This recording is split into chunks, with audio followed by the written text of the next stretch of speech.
نحمده ونصلي على رسوله الكريم. أما بعد فأعوذ بالله من الشيطان الرجيم. بسم الله الرحمن الرحيم. وما خلقت الجن والإنس إلا ليعبدون. وقال النبي صلى الله تعالى عليه وسلم: الصلاة عماد الدين، أو كما قال عليه الصلاة والسلام.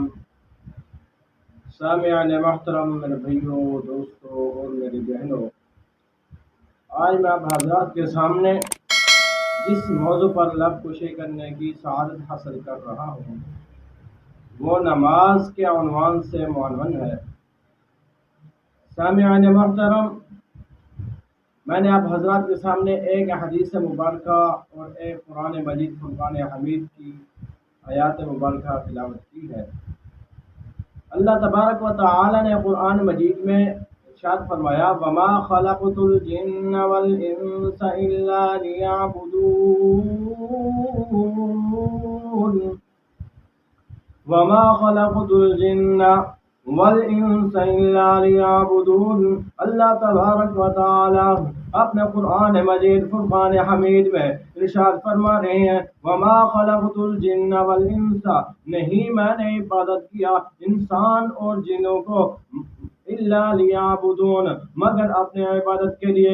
اس سے ہمیں یہ بات معلوم ہو گئی کہ اللہ تبارک و تعالی نے یہاں دنیا میں انسان اور جن کو پیدا کیا، اپنے عبادت کے لیے پیدا کیا ہے۔ اور دوسری حدیث میں اللہ تبارک و تعالی نے اللہ کے رسول صلی اللہ علیہ وسلم نے ارشاد فرمایا: الصلاۃ عماد الدین، نماز جو ہے یہ دین کا ستون ہے۔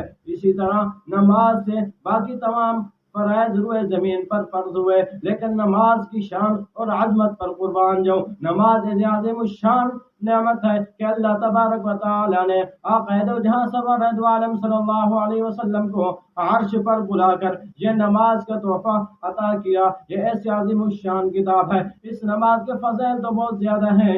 جی ہاں، ایک مرتبہ اللہ کے رسول صلی اللہ علیہ وسلم اور حضرت ابو ذر غفاری رضی اللہ تعالی عنہ موسم خزاں میں باہر تشریف لے گئے۔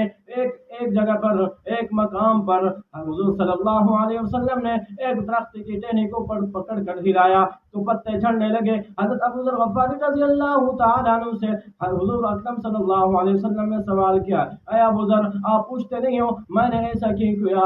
حضرت ابو ذر غفاری رضی اللہ تعالی عنہ حضور اکرم صلی اللہ علیہ وسلم کو جواب دیتے ہیں: اللہ کے رسول صلی اللہ علیہ وسلم آپ ہی بتلا دیجئے آپ نے ایسا کیا؟ تو اللہ کے رسول صلی اللہ علیہ وسلم نے حضرت ابو ذر غفاری رضی اللہ تعالی عنہ سے کہا: اے ابو ذر، جب اللہ کا بندہ اللہ کے سامنے اللہ کی رضا کے لیے اللہ کے سامنے کھڑا ہوتا ہے، اللہ کے سامنے نماز ادا کرتا ہے تو اس کے گناہ بھی ایسے جھڑ جاتے ہیں جیسے درخت کے پتے جھڑ گئے۔ اور دوسری حدیث میں آتا ہے کہ ایک مجمع لگا ہوا تھا صحابہ کرام رضوان اللہ تعالی علیہم اجمعین کا، حضور صلی اللہ علیہ وسلم بیٹھے ہوئے تھے۔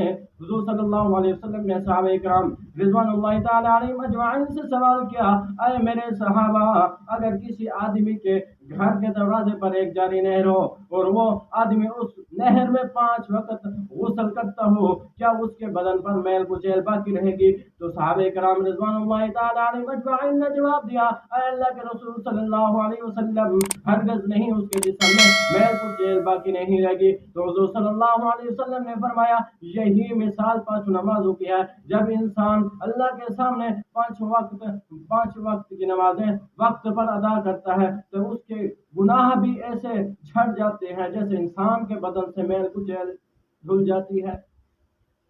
اللہ تبارک و تعالی سے دعا ہے اللہ تعالی ہم سب کو نماز کی فضیلت اور نماز پر جو ہے نا پابندی کرنے کی توفیق عطا